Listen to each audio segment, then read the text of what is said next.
Serial number 605605 द्रव्य दृष्टि जिनेश्वर भाग 29वां तारीख 20/9/2000 श्री देवचंद भाई। नमो अर्यंताणम नमो सिद्धाणम नमो आयर्याणम नमो उवज्जायाणम नमो लोये सवसावणम नमो समय साराय स्वानुभूत्या चकास्ते चित् स्वभावाय भावाय सर्वभावांतरचिले मंगलम भगवान वीरो मंगलम गौतमो गणि मंगलम कुंद कुंदार्यो जैन धर्मोस्तु मंगलम सर्वमंगल मांगल्यम सर्व कल्याण कारकम प्रधानम सर्वधर्माणम जैनम जयतु शासनम ओंकार बिंदु संयुक्तम नित्यम ध्यायन्ति योगिनो कामदम मोक्षदम चैव ओंकाराय नमो नमः। श्री द्रव्य दृष्टि जिनेश्वर पूज्य गुरुदेव से कांजी स्वामी के वचनामृत नंबर 40। त्रैकालिक सहज ज्ञान एवं आनंद आदि स्वरूप अपने अस्तित्व की स्थिति। भगवान आत्मा का अस्तित्व कहाँ किस प्रसंग में नहीं है। जो जो प्रसंग आए वहां अपने अस्तित्व का स्मरण करे, विचारे और उसमें रहे तो उसे अंतर से शांति मिले। शुभ भाव का प्रसंग हो इतना ही नहीं, किंतु अशुभ भाव का प्रसंग आवे तब भी उससे भिन्न रहकर मैं तो ज्ञाता हूँ, यह बात अंतर से हटना नहीं चाहिए, तभी उसे शांति मिलेगी।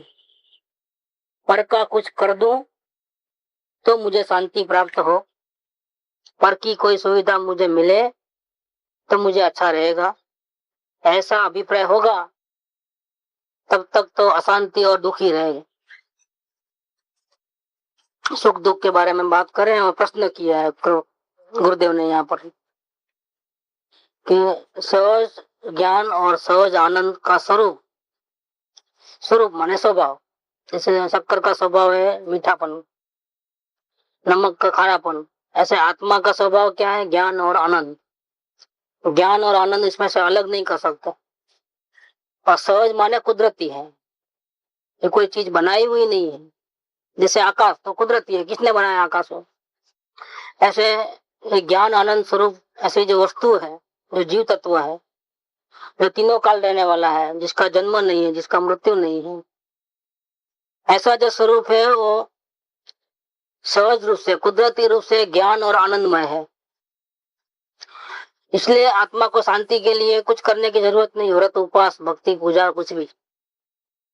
शांति के लिए तो अपने स्वरूप का स्मरण करना, विचार करना और उसमें रहना, माने मैं ऐसा हूं, मैं ऐसा भगवान हूं, ऐसा महसूस करना। अंतर से शांति अपने आप मिलेगी, क्योंकि ऐसा ही स्वरूप है। स्वरूप आनंद वाला होने पर भी, ज्ञान आनंद आदि अनंत गुणों का होने पर भी शांति क्यों नहीं मिल रही है, इसकी भी बात करी इधर। कर्तृत्व बुद्धि के कारण और पर में लाभ बुद्धि के कारण, ये दो गलती जबरदस्त है। कितना भी पाप करे वो जबरदस्त नहीं है। कर्तृत्व का भाव और बाहर से सुख मिलेगा ऐसा भाव, ये दो बहुत बड़ा खतरनाक है। ये दोनों निकल जाना चाहिए। तो यहाँ महिमा करते हुए कहते हैं कि ओ त्रिकालिक सहज ज्ञान और त्रिकालिक सहज आनंद आदि अनंत गुण स्वरूप अपने अस्तित्व की स्थिति, अपनापन, अपनी मौजूदगी, ऐसे अपने स्वरूप की मौजूदगी, ऐसे अपने स्वभाव की मौजूदगी, भगवान आत्मा का अस्तित्व, उसकी हाजिरी वहां किस प्रसंग में नहीं है? कहाँ छुप गया है? हर पल वो विद्यमान है, हर पल। छुपने का सवाल नहीं है, छुप नहीं सकता। जैसे अग्नि को पैकिंग नहीं कर सकते, छिपा नहीं सकते अग्नि, ऐसे जागती ज्योत है। अपना भगवान आत्मा है, अपना स्वरूप है। वो कैसा है कि अज्ञानी भले ही बोले कि मुझे कुछ भी नहीं मालूम पड़ रहा है, मुझे आत्मा नहीं मालूम, आत्मा दिखता नहीं है, ऐसा वो अज्ञानी बोलेगा। मैं आंख बंद करके ध्यान करता हूँ, मेरे को तो आत्मा दिखाई देता नहीं है। काला काला दिखता है, सब अंधेरा, तो वो किसने देखा? ये काला काला देखा तो किसने देखा? मुझे कुछ भी नहीं मालूम पड़ता है, ऐसा जो ज्ञान, वो ज्ञान किसको हुआ? आत्मा नी शंका करे, आत्मा पोते आप। शंका नो करनार थे, अचरज है हम आप। चश्मा पहना है और चश्मा को ढूंढ रहा है, तो चश्मा कहाँ गया? ये हाल है। वास्तव में चश्मा खोया नहीं है, चश्मे का संबंधी ज्ञान है वो खो गया है। चश्मे संबंधी ज्ञान क्यों खो गया है? अपने को अपना जो स्वभाव है वो याद क्यों नहीं रहता है, वो ज्ञान में क्यों नहीं आता है? क्योंकि हमारा ज्ञान कहीं और भटक गया है, रुका हुआ है। दो ही बात है। कल मंदिर में लिखा हुआ था बोर्ड में एक स्लोगन गुरुदेव का, तो जो ज्ञान पर के साथ संबंध रखता है, जिस ज्ञान से आपका संबंध पर द्रव्य के साथ होता है, ये टेबल है, कुर्सी है, आकाश है, झाड़ है, पान है, वो ज्ञान के द्वारा ही जाना ना। तो ज्ञान से संबंध हुआ ना, दूसरे का संबंध कैसे हुआ? ज्ञान से हुआ। जिस ज्ञान के उपयोग से पर पदार्थ का संबंध होता है, अगर ये ज्ञान नहीं होता तो पर पदार्थ को नहीं जान सकते थे, तो जड़ हो जाते थे आप। लेकिन ये ज्ञान ही आपको अन्य द्रव्यों का कांटेक्ट कराता है, जानकारी देता है। बस वही ज्ञान चाहिए अपने आत्मा को जानने के लिए। वो तो तेरे पास है मूड़ी, कोई 11 अंग 9 पूर्व का ज्ञान नहीं चाहिए अपने को। क्या बहुत पहले जान लू बाद में देखूंगा, नहीं चाहिए, जरूरत नहीं है, वेस्टेज है। झोपड़ी में रहने वाला भी 2 टाइम की रोटी खाएगा, और करोड़पति कितनी बार खाएगा? 10 बार खाएगा। उसका भी शरीर में जितनी जरूरत है उतनी बार खाएगा। बचपन से जो आदत पड़ी है वही खाना खाने का है, वही दाल भात साग रोटी वही रहती है। हल्के चावल नहीं होते, बासमती के चावल लेते, लेकिन चावल तो चावल ही है, गेहूं तो गेहूं है। क्या करेगा? बाकी का जो एक्स्ट्रा पैसा है वो क्या है?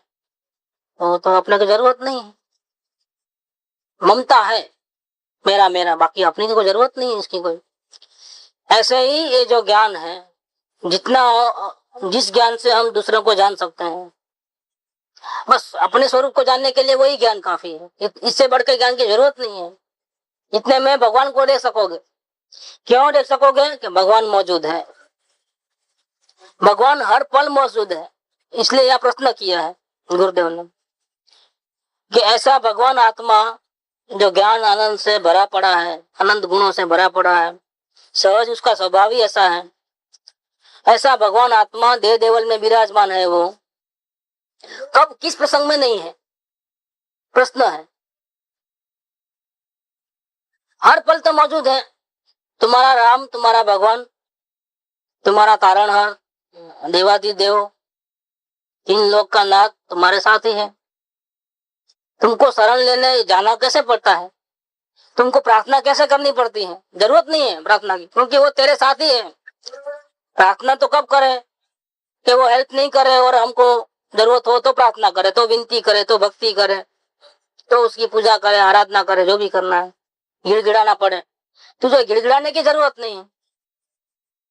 कल्पवृक्ष के पास भी मांगना पड़ता है, चिंतामणि रत्न के पास भी चिंतवन करे तो ही वस्तु मिले, नहीं तो पत्थर पड़ा है चिंतामणि रत्न, लेकिन नहीं मांगो, नहीं चिंतन करो तो नहीं मिलता है।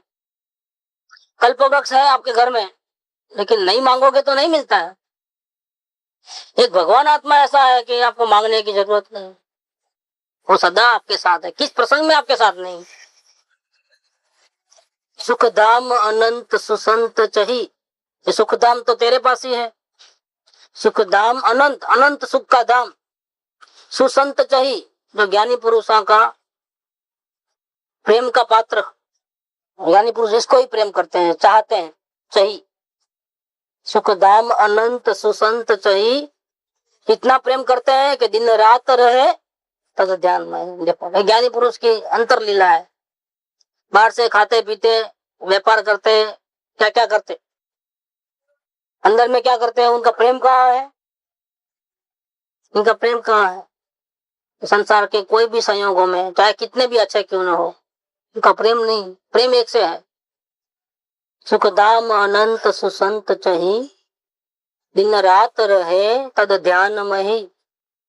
प्रशांति अनंत, शांति बढ़ते जा रही है, शांति है और बढ़ते जा रही है। प्र विशेष प्रशांति अनंत सुधामय है, अमृतमयी शांति है। अमृतमयी इसलिए है, अमर शांति जिसको बोलते हैं। एक क्षण भंगुर तक आदि शांति रहती है। भूख लगी, खाना खाया, शांति हुई, वापिस भूख लगेगी। संयोगों का सुख, संयोग आए, खुशी खुशी हुई, संयोग बिछड़े, रोना धोना चालू हो गया। ये तकलादी शांति, एक कुछ दिनों की, कुछ क्षणों की, कुछ पल की शांति है, अमर शांति नहीं है। जबकि ये शांति कैसी है? प्रशांति अनंत सुधामय है। सुधा माने अमृत, अमृतमयी शांति है कि जो शांति कभी खत्म नहीं होने वाली। प्रशांति अनंत सुधामयी जय, प्रणमु पदते वरते जय। ऐसे शुद्धात्मा भगवान को मैं नमस्कार करता हूँ और उसका जय जयकार निरंतर रहो। जिसका जय जयकार निरंतर चल ही रहा है, आप स्वीकार करो नहीं करो उसको कोई फर्क नहीं है, उसके स्वरूप में कोई फर्क नहीं है। आप स्वीकार करोगे तो ठाट माट बन करके कोला टाइट करके बैठेगा, स्वीकार नहीं करोगे तो दुबला हो जाएगा। ऐसा नहीं है स्वरूप, वो भगवान स्वरूप ही रहता है। स्वीकार करोगे तो आपको फायदा है, शांति मिलेगी, नहीं करोगे तो आप दुखी रहोगे। बाकी स्वरूप में कोई बदलाव नहीं आएगा, स्वरूप जैसा का वैसा है। तो ऐसा स्वरूप जो जिसको देखने मात्र से, याद करने मात्र से शांति हो जाए, ऐसा जो अपना आत्म स्वरूप है, जो ओरिजिनल स्वभाव है। कहते हैं कब नहीं है तेरे पास, किस प्रसंग में खो गया है, कहा किस प्रसंग में नहीं है। कि अनुकूलता में पास में रहता है, प्रतिकूलता में भगवान कहीं चले जाते हैं, हमारी सब खबर लेते नहीं है। भगवान खबर लेने वाले नहीं है। तुझको शांति चाहिए तो तू भगवान की खबर ले, उल्टा मत कर। अब क्या ये उल्टा चल रहा है, भगवान मुझे हेल्प करो, ऐसा चल रहा है। भगवान हेल्प नहीं करने वाले हैं, कोई भगवान आने वाला नहीं। तू भगवान की खबर ले, मतलब ज्ञान में ले, तो सुखी हो जाएगा। तेरे को काम तेरे को करना है, अवस्था को काम करना है। अवस्था में शांति चाहिए तो अवस्था में भगवान तेरे को कभी भी नहीं आएगा, प्रतिकूलता में भी नहीं आएगा, अनुकूलता में भी नहीं आएगा। भगवान तेरे पास नहीं आएगा ऊपर से कहीं से भी। हेल्प जो मिलना है, सुख शांति मिलनी है, वो कहीं से बाहर से आने वाली चीज नहीं है, इसलिए मांगना बेकार है। फिर भी सुख शांति तो चाहिए ही, क्या करोगे? झगड़ा, फिर भी सुख शांति तो चाहिए ही चाहिए, क्या करें अब? तुझे भगवान को नहीं कहना है कि मेरी खबर लो, मैं तो इतना दुखी हूं। तुझे नहीं बोलना है। किसी वितराग धर्म में सुख कहीं बाहर से नहीं आता है, पंच परमेष्टि में से भी सुख नहीं आता है, देवगुरु शास्त्र में से भी सुख नहीं आता है। देवगुरु शास्त्र इसलिए पूजनीय है, इसलिए आराधना करने योग्य है, इसलिए उनकी आज्ञा उठाना है, क्योंकि उन्होंने हमको शांति का सही रास्ता बताया। उन्होंने ये नहीं कहा कि तेरी शांति मेरे पास है, उन्होंने ये कहा कि तेरी शांति तेरे पास है। शांति का सही एड्रेस उन्होंने बताया हमारे। अगर उनके पास शांति होती और देते तो हम उनके गुलाम रहते, और गुलामी भी दुख है, परतंत्रता है। और कितने को संभालेगा एक भगवान भक्त? कितने, और भगवान कितना, कितने को संभाले? ये मुमकिन नहीं है। तो क्या होता है? ये खुशी की बात है कि हमारा सुख हमारे पास है, ऐसा श्री गुरु ने हमको बतलाया। हमारा सुख कहीं मंदिर मस्जिद में, कोई स्थान पे, गुरु के पास, देव के पास, शास्त्र में नहीं है। हमारा सुख हमारे पास है।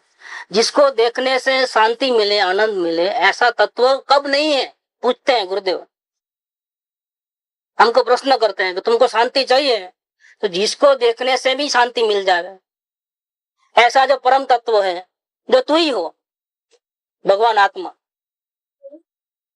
कब नहीं है? किस प्रसंग में नहीं है? क्यों पुकारते हो? जब तेरा भगवान तेरे पास है, तेरा सुखधाम तेरे पास है, फिर तुम चिल्लाते क्यों हो? क्यों उधर उधर भटकते हो? क्यों ये सब क्रिया करने लगे हुए हो? ये प्रश्न करते हैं। अपने अस्तित्व की स्थिति भगवान आत्मा का अस्तित्व कहाँ किस प्रसंग में नहीं है? जो जो प्रसंग आवे, सुख की घड़ी आवे चाहे दुख की घड़ी आवे, चाहे पाप का उदय हो चाहे पुण्य का उदय हो, हर पल हर प्रसंग में, चाहे जागो चाहे सो जाओ, हर पल हर प्रसंग में भगवान आत्मा मौजूद है। ये दिखता क्यों नहीं है? क्यों नहीं दिखता है? मौजूद है तो दिखता क्यों नहीं है? कि हमारे पास ज्ञान की कमी है? ज्ञान को बहुत सारे शास्त्र पढ़ना पड़ेगा, हम पहले जान लेने बाद में करेंगे। डॉक्टर बनना है तो पहले पढ़ करके फिर प्रैक्टिस करना 3-4 साल किसी डॉक्टर के हाथ के नीचे, प्रैक्टिकल, इसके बाद सर्टिफिकेट मिलता है। इसमें भी कोई ऐसा करना पड़ता है क्या? इसमें ऐसा कुछ करने की जरूरत नहीं है। ज्ञान बढ़ाने की जरूरत नहीं है, ज्ञान को टर्न करने की जरूरत है। और जान लो और जान लो और जान लो, ये शास्त्र जान लो, वो जान लो, यहाँ से जानो वहां से जानो। ये जो ज्ञान तुझको पर में लेके जाता है, पर पदार्थ की जानकारी देता है, वही ज्ञान अगर टर्न करे तो तेरा ज्ञान, तेरा भगवान आत्मा तुझे मिल जाए। तो जो जो प्रसंग आवे वहां क्या करना शांति के लिए? कि कोई भी प्रसंग आवे, अनुकूल हो चाहे प्रतिकूल हो, शरीर में रोग हो, बाहर में सब आसमानी सुल्तानी हो जाए, अकेले हो जाओ, खाने को नहीं मिले, पीने को नहीं मिले, तन पे वस्त्र भी न हो, तो कोई परवाह की बात नहीं है। ये इससे कोई सुख नहीं मिलता था क्या? ये तो संयोग थे। भ्रांति से माना कि इससे शांति हुई, खाना मिला तो शांति हुई, कपड़ा मिला शांति हुई, मकान मिला शांति हुई, परिग्रह बढ़ा शांति हुई। असल में शांति नहीं हुई। ये हमारा भूसा है, हमारे भूसे के कारण फिर दूसरे के पास ज्यादा होता है तो हम ऐसा प्रयत्न करते हैं कि वो ज्यादा सुखी है तो हम ज्यादा प्रयत्न करें तो हम भी इनके जैसा बने। नहीं, वो शांति का मार्ग नहीं। परिग्रह से, संयोग से शांति नहीं है। संयोग चाहे थोड़ा हो चाहे ज्यादा हो, आत्मा को उससे लाभ नहीं है, नुकसान नहीं है। तो चाहे जैसे प्रसंग आ जाए, अकेला पड़ जाए, निर्वस्त्र हो जाए, निर्धन हो जाए, एकाकी हो जाए, तो घबराने की बात नहीं है, तुम फिर भी सुखी रह सकते हो। कैसे? उस प्रसंग में तू अपने अस्तित्व का स्मरण कर, गुरुदेव की आज्ञा।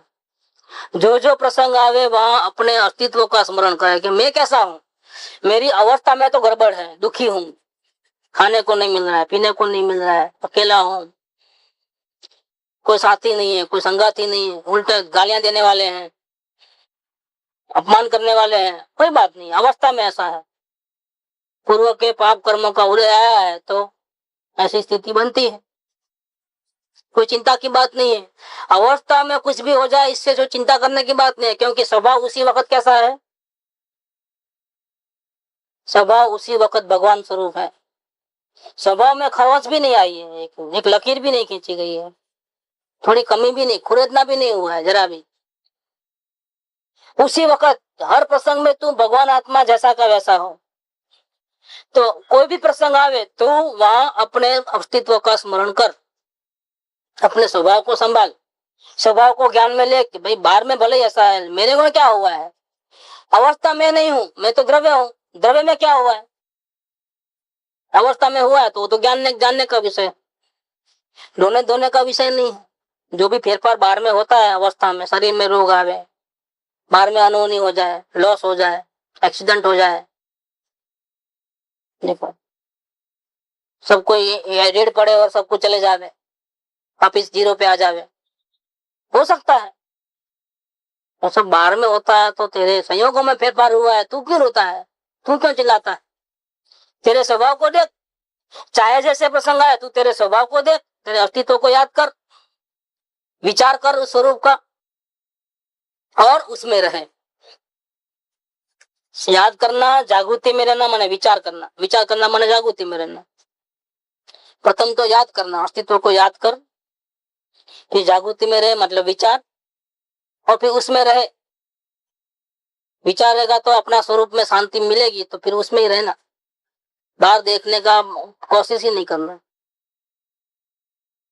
चाहे कुछ भी हो जाए, बाहर जाना ही नहीं। बाहर गए तो धूप बारिश सब आएगा, बाहर गए तो ना, अंदर घर में रहे तो ऐसा अपने मूल तत्व जो सुखधाम है आत्मा, हृदय देवल में विराजमान अरूपी चैतन्य भगवान अजर अमर, त्रिकाल त्रिकाल वस्तु सहज ज्ञान आनंद आदि अनंत गुणों से भरा पड़ा।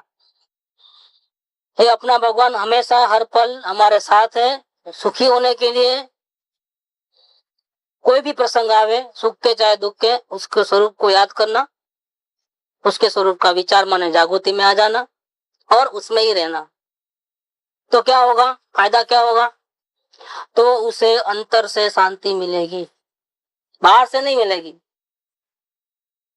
ऐसा करेगा तो उसको अंतर से शांति मिलेगी कि भगवान की भक्ति बहुत करता है इसलिए भक्त है, चलो अपन उसको पूरा हेल्प करो। ऐसा करके बाहर से कोई हेल्प करने वाला नहीं है, करे भी नहीं भी करे। सीता माता नमस्कार मंत्र बोले तो अग्नि का पानी हो जाए, अग्नि परीक्षा लेने जावे। अपन चाहे जितने भगत हो, अपने ऊपर ऐसा आए नमस्कार मंत्र बोले तो होगा ऐसा? कुछ गारंटी नहीं है, होना ही चाहिए ऐसा। सुदर्शन सेठ को सूली पे लटका तो फूलों की माला हो गई। नहीं, श्रीपाल और महिला सुंदरी का भी उपसर्ग बहुत आए, बहुत तकलीफ आई, सब में से बाहर निकल गए। लेकिन हम चाहे जितने भक्त हो, हमारी भी तकलीफ दूर हो जाएगी, कोई गारंटी नहीं है। बाहर से कोई हेल्प आने वाली नहीं है। जो भी शांति मिलने वाली है वो अंदर से मिलेगी। बाहर से अंदर से शांति मिले उस वक्त बाहर का पुण्य का उदय हो तो बाहर से भी हेल्प मिले, संयोग। लेकिन वो तो संयोग तक है, बाहर की हेल्प कहाँ तक है? संयोगों में फेरफार है। प्रतिकूलता वाले संयोग मिल जाते हैं, अनुकूलता वाले हो जाते हैं। इससे आत्मा को क्या फायदा? कुछ फायदा नहीं।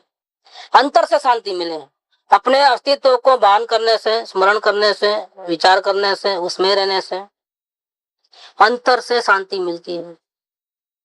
इसका मतलब शांति अपने पास पड़ी ही है, पहले से ही। नहीं मिलती है शांति, नहीं मिलती है। क्यों नहीं मिलती है? क्योंकि हम अपने स्वभाव का स्मरण नहीं करते। फर्स्ट बात, यहाँ ऐसे काम में उलझ जाते हैं। मैं भगवान आत्मा हूँ, मालूम ही नहीं पड़ता। मैं अजर अमर तत्व हूँ, मुझे किसी की जरूरत नहीं है। और मैं सूखे घास के तिनके का दो टुकड़ा भी कर नहीं सकता, क्योंकि मेरा स्वभाव ऐसा है। वो स्वभाव को याद नहीं करते, हम कुछ करने धरने जाते हैं। कर सकते नहीं और करने धरने जाते, फिर दुखी नहीं होंगे तो क्या होंगे? जहां दरवाजा ही नहीं है वहां से निकलने का प्रयत्न करो तो क्या होगा? तो मार लगे सर में। तो इसका कारण से दुखी होते हैं। शांति क्यों नहीं मिल रही हमारे को? शांति का उपाय तो ये है कि अपने अस्तित्व का स्मरण करना, उसका विचार करना और उसमें रहना। ये शांति का उपाय है। हम यही नहीं करते, बाकी सब करते हैं। देखो, यही काम नहीं करते हैं जो हम इजीली कर सकते हैं। इसके लिए कितना पैसा देना पड़ता है किसी को? कहाँ जाना है हमारे? एक कदम, एक इंच भी हिलना नहीं है, क्योंकि हमारा भगवान तो जहाँ है वहां है। जहाँ हम है वहां हमारा भगवान है। और उसको साफ सफाई भी नहीं करना है, सिर्फ याद करना है, स्मरण करना, मैं ऐसा भगवान हूं। देखो, पूजा करने की, मांगना, रिक्वेस्ट करना अपने भगवान से, उसके गुणगान गाना की जरूरत नहीं है। सिर्फ याद करना कि मैं ऐसा भगवान हूं, मैं कोई मामूली नहीं हूं, देवादिदेव हूं। शिव रमणी रमनार तू ही देव नो देव। गुरुदेव ने कविता लिखी थी छोटी उम्र में कि तू ही शिव रमणी का रमने वाला है। मुक्तिपुरी का कंठ, मुक्ति सुंदरी का कंठ तू ही है। शिव रमणी रमनार तू ही देव नो देव, सब देवों का देव तू ही है, तू ही भगवान है। शुद्ध बुद्ध चैतन्य गण तू ही है। तुझे रिक्वेस्ट करने की जरूरत नहीं, सिर्फ याद करना है कि मैं ऐसा हूं। विचार करना है अपने स्वरूप स्वभाव का। विचार इसलिए करना है कि अवस्था तो दूसरी है और स्वरूप दूसरा है। तो सही क्या गलत क्या, जरा सोच लो जरा शांति से। सही में देखो कि क्या है। तो क्रोध मेरा है, संयोग मेरे हैं कि ज्ञान मेरा है? शांति का धाम में हूं कि अशांति जो हो रही है वो मैं हूं, अवस्था में हूं? बस थोड़ा विचार कर लेना। और फिर जो मैं हूं, जो मेरा घर है वहां रहना। अवस्था मेरी नहीं है, चाहे कितनी भी अच्छी हो, छोड़ देना, उसका लक्ष्य छोड़ देना, उसका आधार छोड़ देना। स्वभाव में हूं, त्रिकाल टिकने वाला, वो मैं हूं, तो उसमें रहना। तुझे अंदर से शांति मिलेगी। बस इतना ही उपाय है, और कोई उपाय नहीं है शांति। इतने में सब आ गया, तब जब व्रत सब आ गया इसके अंदर, भक्ति पूजा सब आ गया इसके अंदर। समय सार में 31 नंबर की गाथा है, 31, 32, 33। हाँ, तीर्थंकर भगवान की स्तुति का क्या स्वरूप है वो प्रश्न पूछा है शिष्य ने। ये तीर्थंकर भगवान की स्तुति का कैसे करना, तो समोसरण में जाना और पूजा की थाली लेकर के और प्रदक्षिणा देना और भगवान की जयो जयो बोलना, भगवान के गुणगान गाना, भगवान की भक्ति करना, सात्संग दंडवत प्रणाम करना। क्या वहां जाकर के 9 बार नमस्कार मंत्र का कायोस्वर ध्यान करना, सामायिक बोलना, प्रतिक्रमण बोलना, कुछ भी नहीं। कुछ बाधा ले लेना कि इतने उपवास करूंगा ना, इतना ये नहीं, वर्षे तक की बाधा न हो, उपवास की बाधा न, ये अब से ये नियम, अब से ये नियम नहीं, कुछ करने की जरूरत नहीं है। सब भगवान आत्मा की स्तुति, तीर्थंकर भगवान की स्तुति कैसे करना, कि तेरा जो ज्ञान है 31 नंबर की गाथा समय सार कुनकुनाचार्य देव, तो जो तेरा ज्ञान है दूसरों को देखता है, वो ज्ञान को समेट के तुम अपने आप को देख। ये गायक शंकर दोष को मिटा करके पर को देखना बंद कर दे के तुम अपने भगवान को देख, उसमें लीन हो जा, तुझे शांति मिलेगी। वही तीर्थंकर भगवान की स्तुति है। प्रसंग आता है तो प्रसंग के पहले हमको मालूम रहता है कि ये प्रसंग में जाएंगे तो हमारी जागृति नहीं रहती। ठीक, लेकिन फिर भी मजबूरी में जाना ही पड़ता है। ठीक है। वो प्रसंग हो जाने के बाद फिर वही रहता गई जागृति तक मिल जाए। हर बार हाथ पैर मतलब पहले तो रहता, लेकिन प्रसंग के टाइम पे जागृति नहीं। प्रॉब्लम क्या है यहाँ पर, प्रसंग आया, आपको जानना था, आपने रिएक्शन क्यों दिया कि मुझे उस प्रसंग में नहीं जुड़ना है। आप जानने मात्र ना था, आपको तो नहीं जुड़ना है ना, बस यहाँ फंसे, गलती हो गई, गुस्सा आया, विराट ना हुई, जो भी हुआ अपने से जानना था आपको, और नहीं ऐसा होना नहीं चाहिए, और फिर भी हो गया तो रोना धोना क्यों लगते हो।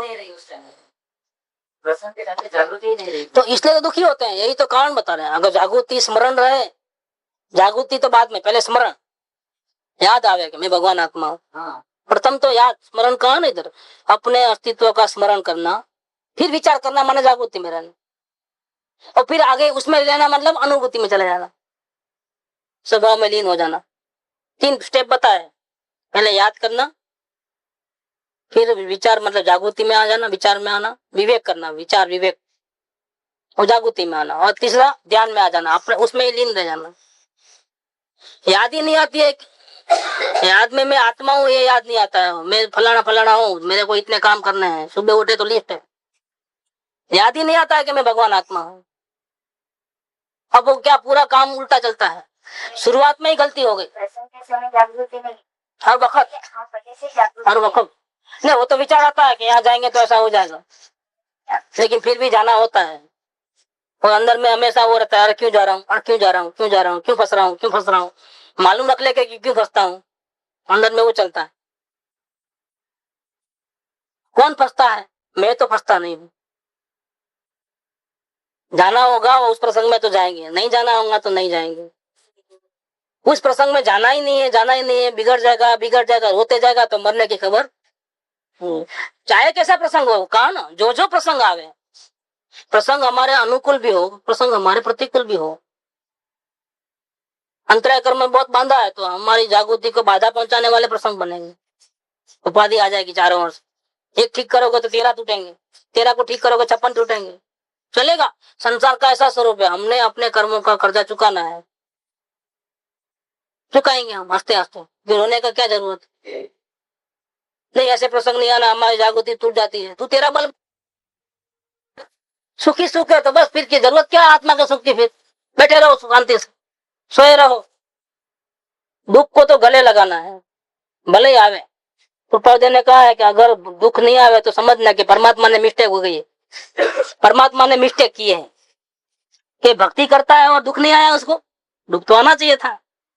मालूम कैसे पड़ेगा कि सही भक्ति करता है कि झूठी करता है, लिखा है, बहुत सुंदर लिखा है। दुख तो आना ही चाहिए, जरूर आना चाहिए ऐसा।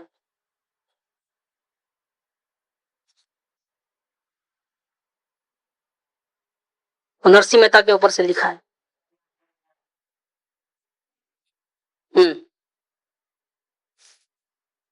231 में महात्मा कबीर जी तथा नरसिंह मेहता, महात्मा कबीर जी तथा नरसिंह मेहता ની ભક્તિ અનન્ય, અલૌકિક, અદ્ભુત અને સર્વોત્કૃષ્ટ હતી. તેમ છતાં તે નિષ્પૃહ હતી. ભક્તિ એટલા માટે સર્વોત્કૃષ્ટ હતી કેમ કે એમણે કઈ માંગતા નતા કઈ ભગવાન પાસે, ખાલી ભક્તિ જ કરે જતા. માંગવાનું કે મને સુખ આપો અને મારા સંયોગો ઠીક કરો, નહીં, નેવર, જરૂરત નહીં. સ્વપ્ને પણ તેમણે એવી દુઃખી સ્થિતિ છતાં आजीविका अर्थे, व्यवहार अर्थे परमेश्वर प्रत्ये दिन पण કર્યું નથી. जागते हुए तो किया नहीं है, लेकिन नींद में सपना भी नहीं आया है, ये बात कर रहे हैं कि चलो अभी इतनी भक्ति करता हूँ तो थोड़ा तो मांगू, भगवान हेल्प क्यों नहीं करते मेरे को? इतनी भक्ति करता हूँ, मेरी थोड़ी भी संभाल नहीं लेते. पापियों को तो मौज मजा है और मैं इतनी भक्ति करता हूँ, मुझे तकलीफ के ऊपर तकलीफ आती जाती है. भगवान के पास कोई विवेक है कि नहीं है कि किसको क्या करना क्या नहीं करना? તેમ કર્યા સિવાય જો કે ઈશ્વર ઈચ્છાથી વ્યવહાર ચાલ્યો ગયો છે. તથાપિ તેમની દરિદ્ર અવસ્થા હજુ સુધી જગત વિદિત છે. क्या नरसिंह मेहता की, कबीर जी की फकीर जैसे रहते थे बिल्कुल. અને એ જ એમનું સબળ મહાત્મા છે કે ऐसी स्थिति में भक्ति करना, ऐसी स्थिति में संयोगों के पीछे चलता है. संयोग अनुकूल नहीं, पहले ठीक ठाक करो, बाद में फ्री हो जाएंगे, थोड़ा स्थिति सुधर जाएगी ना, बाद में तो भक्ति ही करना है हमारे को, धर्म ध्यान ही करना है. लेकिन कब करना है?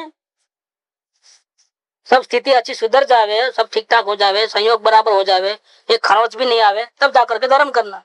सत्संग कब करना भाई? इतवार को, संडे को. आधे दिन में तो फुर्सत कहाँ है, मरने की फुर्सत नहीं है हमें.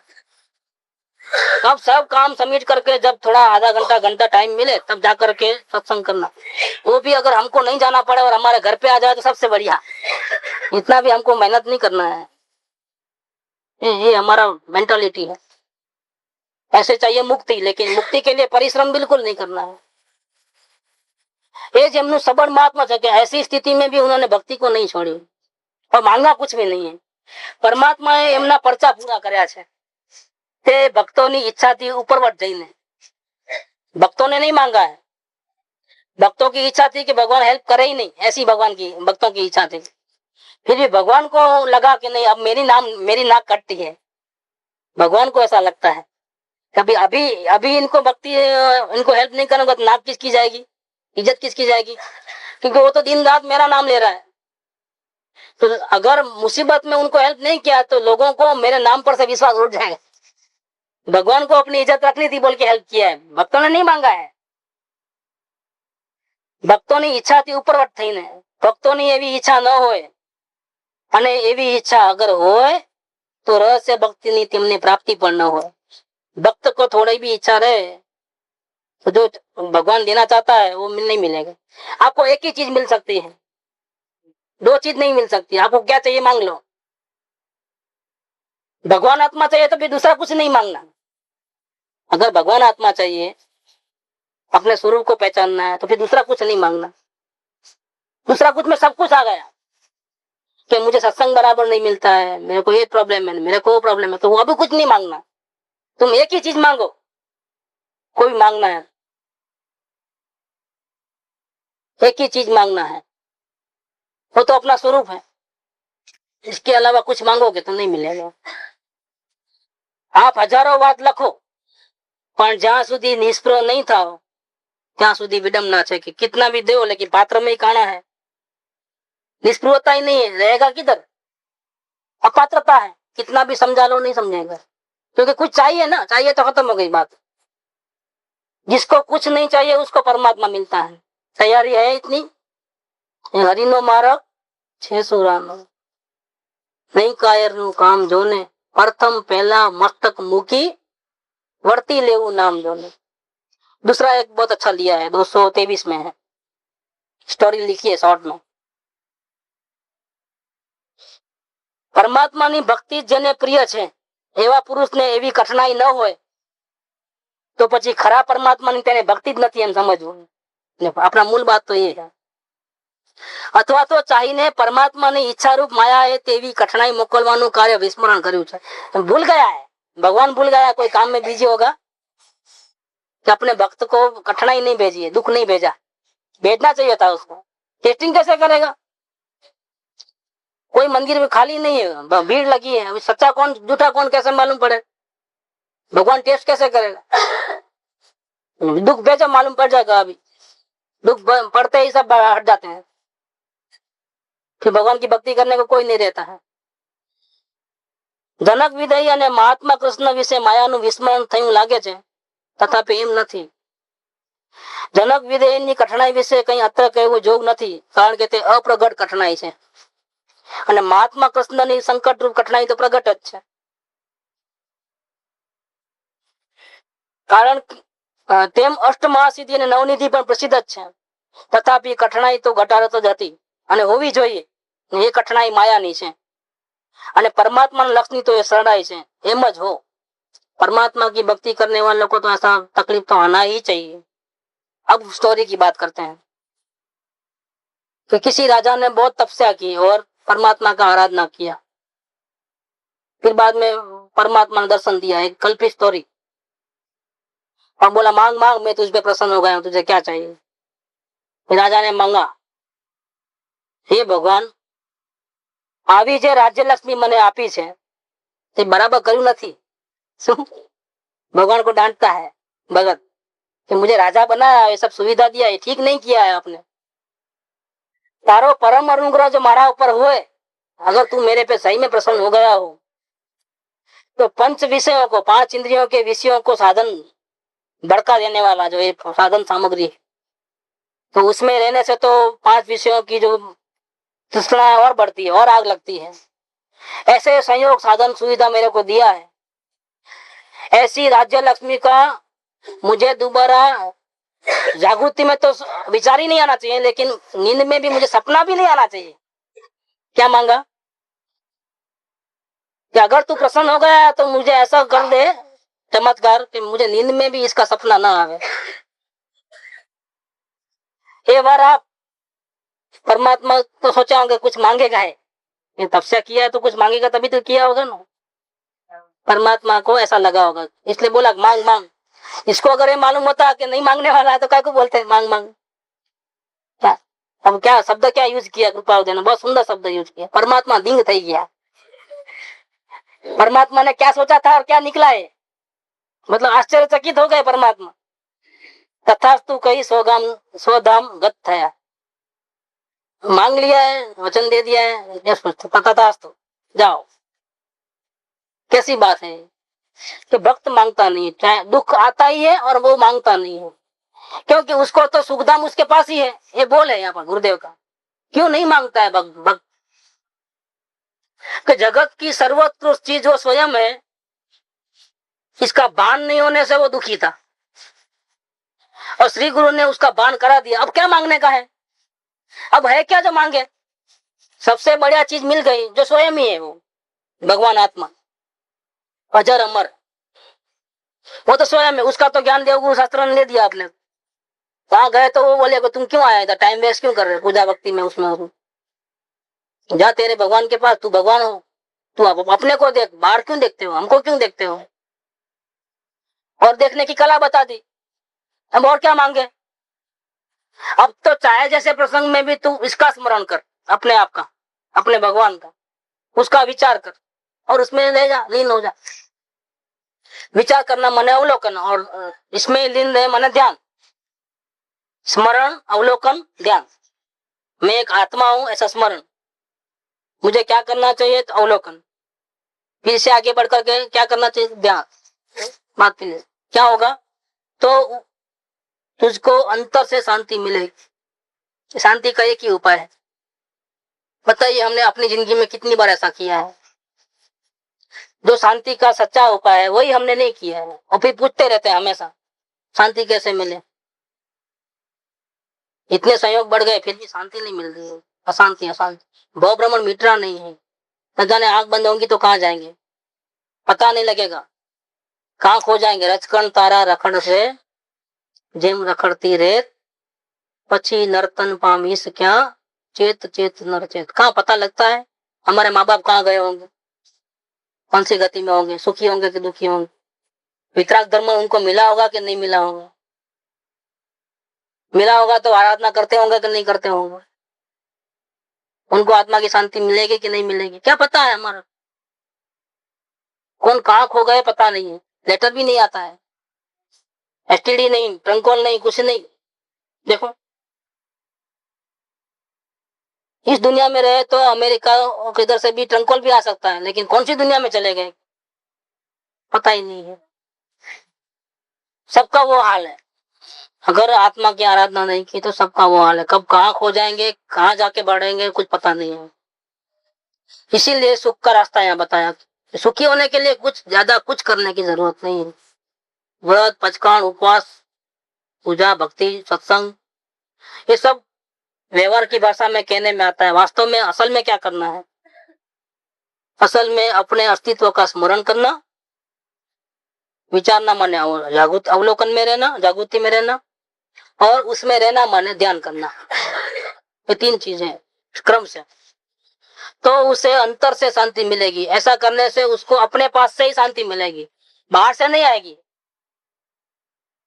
बाहर मांगेगा तो भी बाहर से नहीं आएगी, और अंदर से मांगेगा तो भी बाहर से नहीं आने वाली। वो शांति तो अंदर से ही आने वाली है। शुभ भाव का प्रसंग हो इतना ही नहीं, किंतु अशुभ भाव का प्रसंग आए तब भी तो कोई सोचेगा कि हाँ ठीक है, अनुकूलता में हम ऐसा करेंगे शांति मिल जाएगी। नहीं, अनुकूलता हो चाहे प्रतिकूलता हो, अशुभ का प्रसंग हो चाहे शुभ का प्रसंग हो, कोई भी प्रसंग हो, दवा एक ही है कि नहीं। शुभ भाव में अलग दवा है और अशुभ भाव है तो अलग दवा है कि नहीं। दवा एक ही है, आत्मभ्रांति समरोग नहीं, सदगुरु वैद सुजान, गुरु आज्ञा संपथ्य नहीं। और औषध माने दवा क्या है? औषध विचार ध्यान। दवा एक ही है कि नहीं, पुण्य के प्रसंग में ये दवा लेना और पाप के प्रसंग में ऐसा दवा लेना, नहीं, दो दवा नहीं है, दवा एक ही है। शुभ भाव का प्रसंग हो इतना ही नहीं, किंतु अशुभ भाव का प्रसंग आवे तब भी दोनों से भिन्न रह करके। भिन्न रहना माने कैसा रहना? शुभ भाव अनुकूलता के प्रसंग में हम खुशी खुशी हो जाते हैं, तो भिन्न नहीं हो गए हम। भिन्न रहना माने क्या? जैसे अपनी बर्थडे हो, अपना घर में ही बर्थडे किसी का हो, बच्चे का, वाइफ का, अपना खुद का, तो हम अलग नहीं रहते हैं, अंदर से ही खुशी रहती है। आसाम में यहाँ जाना है, इधर जाना है, इन लोगों को बुलाना है, सेलिब्रेट करना है। वही प्रसंग पड़ोसी के घर में होवे, बोलो अब क्या होता है? पड़ोसी के घर में भी उसको खुशी होती है, लेकिन अपने को जानते हुए भी खुशी क्यों नहीं होती है? क्यों नहीं होती है? क्योंकि हम भिन्न रहते हैं। जानकारी में नहीं आता ऐसा नहीं है कि वो लोग सेलिब्रेट कर रहे हैं, हमको भी बुलाया है, हम भी गए वहां, नाच गान गाना मस्ती जो भी चलता है चलता था, देखा आंखों से, जानकारी में सब है, कि खुशी हमको वो क्यों नहीं होती है? जान रहे हैं, सिर्फ जानने के अलावा कुछ नहीं कर रहे हैं, सिर्फ जानने तक ही रहे हैं। मेरे को ऐसा मेरे को अपने को इन्वॉल्व नहीं किया इधर, मेरा मेरा करके इन्वॉल्व नहीं। जैसे पड़ोसी के घर में प्रसंग हो वह और कैसे अलग रह जाते हैं, भिन्न, ऐसे अपने प्रसंग में भी अपने को कैसा रहना है, भिन्न।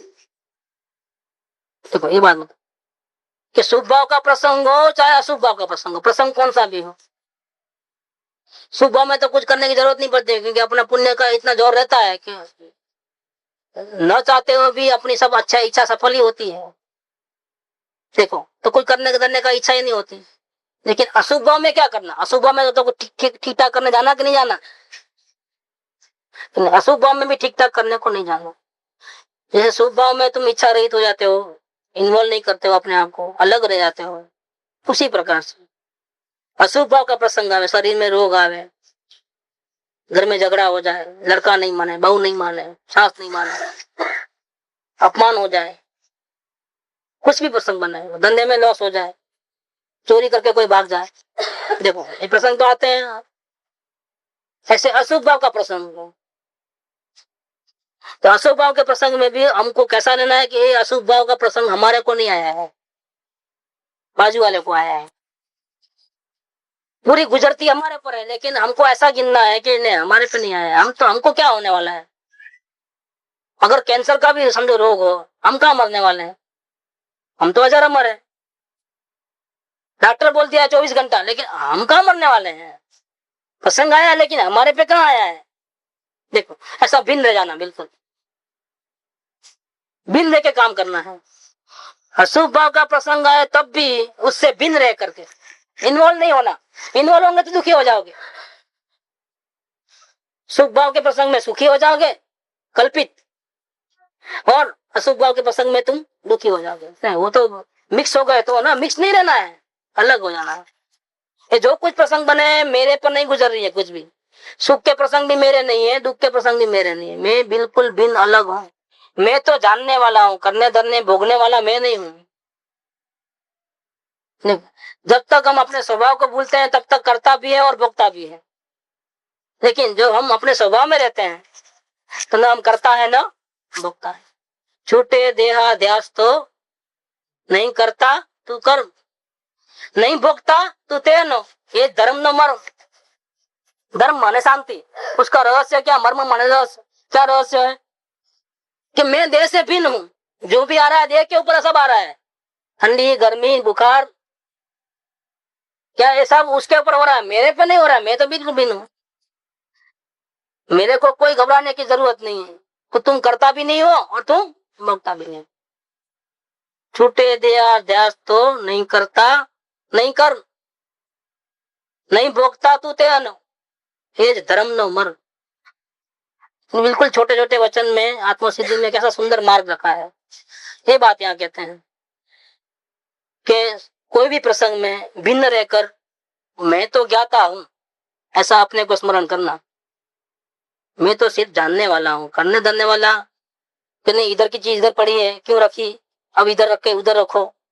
न खुद को उठानी है न दूसरे को बुलाना है, न डांटना है, कुछ जान लेना है। अपनी जगह पे वस्तु नहीं है, जान लेना है, खत्म। इससे ज्यादा नहीं। अब इससे ज्यादा बढ़ोगे तो अपने को दूसरे को बुला के डांटना है कि ऐसा क्यों पड़ा है, तो पाप हो गया। खुद ने उठा करके रखा तो भी इस पर ममत्व है, ये भी पाप हो गया। इससे आगे कुछ भी बढ़े ना तो मरे। न किसी को डांटना है, न किसी को करवाना है, करूं कराऊं अनुमोदना, कुछ भी नहीं। न करना न कराना, न करता है तो राजी होना कि चलो मैं बोला नहीं, मैं बच गया। उसने किया ना, उसने उठा लिया, अच्छा किया, गया मरा। वो इसने अच्छा किया, मेरे बराबर नहीं था, ठीक ठाक रख दिया ना, अच्छा किया, फंस गया। सिर्फ जानने मात्र रहना था। गड़बड़ थी तब भी जानने मात्र, और गड़बड़ नहीं थी तब भी तो बच गया, तो भिन्न रह गया। नहीं तो या तो खुद करेगा या करवाएगा या कोई करेगा तो राजी हो जाएगा, खलास गया गड्ढे में। गलती कितनी करते हैं हम, हर पल गलती करते हैं और इसलिए दुखी रहते हैं। दुखी होने का और क्या कारण? स्वयं गलती करता है, कोई कर्म कराता नहीं। हम गलती करते हैं, हम सिर्फ जानने मात्र नहीं रहते हैं, ये हमारी गलती। कुछ ना कुछ करना धरना है, गलती हो गई ना, अब पश्चाताप करना है, मर गया, अब उसका शुक्रवार हो गया पूरा, अब वो कभी सुधरेगा नहीं। पश्चाताप नहीं करना है, मेरे से गलती हो गई माफ करो, नहीं नहीं बोलना है, नहीं है। कोई रिपेयरिंग नहीं करना है। जो गलती हुई तो गलती को जानो, सुधर गई तो सुधर गई को जानो। जैसा जैसा परिणाम में चेंज आता है ऐसा जानने मात्र रहना है, अपने को कोई इन्वॉल्व नहीं होना है। अगर जरा भी कुछ इन्वॉल्व होने गए, समय की बर्बादी, शक्ति की बर्बादी, और काम तो फिर भी सुधरने वाला तो नहीं है। कि मेरे से गलती हुई क्यों, मुझे नहीं करना है गलती दोबारा, आप मुझे क्षमा करो। भाई क्षमा करने वाला कौन? तो नहीं, ये सब टाइम वेस्ट है। समझाया तो कैसे समझाया? कि नहीं, अब गलती हो गई तो जानना है, अब सुधारने के लिए कोई प्रयत्न नहीं, जानना उतना ही काफी है। इससे आगे बढ़े तो गए, तो मरे समझ लेना। उससे भिन्न रहकर मैं तो ज्ञाता हूं, यह बात अंतर से हटना नहीं चाहिए। एक सेकंड के लिए भी नहीं हटना चाहिए। मैं जानने वाला जानने वाला जानने वाला, ये हटी तो गया खड्डे में। यह बात अंतर से हटना नहीं चाहिए, तभी उसे शांति मिलेगी, नहीं तो शांति नहीं मिलेगी। पश्चाताप करेगा, शांति नहीं मिलेगी। दोबारा ये गलती नहीं करूंगा, शांति नहीं मिलेगी। माफ कर दो, शांति नहीं मिलेगी। देखो वो माफ करे कि नहीं करे, हमको शांति से लेना देना है। माफी चाहिए कि शांति चाहिए? चाहिए क्या? शांति के अलावा कुछ मांगना नहीं, संयोग तो चाहिए नहीं, और माफी भी नहीं चाहिए, कुछ शांति चाहिए। तो फिर चॉइस कर लो, माफी चाहिए कि शांति चाहिए? शांति चाहिए, माफी मांगना नहीं, पश्चाताप करना नहीं, निर्णय करना नहीं कि दोबारा ऐसा। आपके हाथ में बाजी क्या है? आप जानने वाले हो, कर तो सकते नहीं हो, फिर दोबारा ऐसा नहीं ऐसा करूंगा, बात कहां से आई? सिर्फ जानने मात्र रहना है। कर का कुछ कर दूं तो मुझे शांति प्राप्त हो, पर की कोई सुविधा मुझे मिले तो मुझे अच्छा रहेगा, ऐसा अभिप्राय जब तक होगा तब तक शांति मिलेगी नहीं, अशांति और दुख ही रहेगा। पर के साथ तो कोई संबंध ही काट देना पूरा, कोई संबंध नहीं है, किसी के साथ कोई संबंध नहीं है, साथ में है इतना ही, पंखी के माल है क्या? रात को सब पंछी आ जाते हैं, सुबह हुई तो सब अपने अपने स्थान पे चले आते हैं, ऐसे सब इकट्ठे हो गए, कोई जल्दी बिछड़ेगा, कोई लेट बिछड़ेगा, सब बिछड़ने वाले हैं, संयोग है तो वियोग है, बाहर से तो कुछ मिलने का नहीं है, संबंध ही नहीं है। शांति का संबंध अपने से है, अपने को याद किया शांति मिलेगी, अपने को भूल गया अशांति। इतना सा छोटा मंत्र है, प्रतीकस स्वमावस आटलू बस तुमको टच, इससे ज्यादा कुछ नहीं है। धर्म में और ज्यादा कुछ आता ही नहीं, इसके सिवा कुछ भी नहीं आता है, इतना ही काफी है। ये बोल यहाँ 40 नंबर का पूरा है। सुख धाम अनंत सुसंत चही, दिन रात रहे तद ध्यान मही, प्रशांति अनंत सुधामय जे प्रण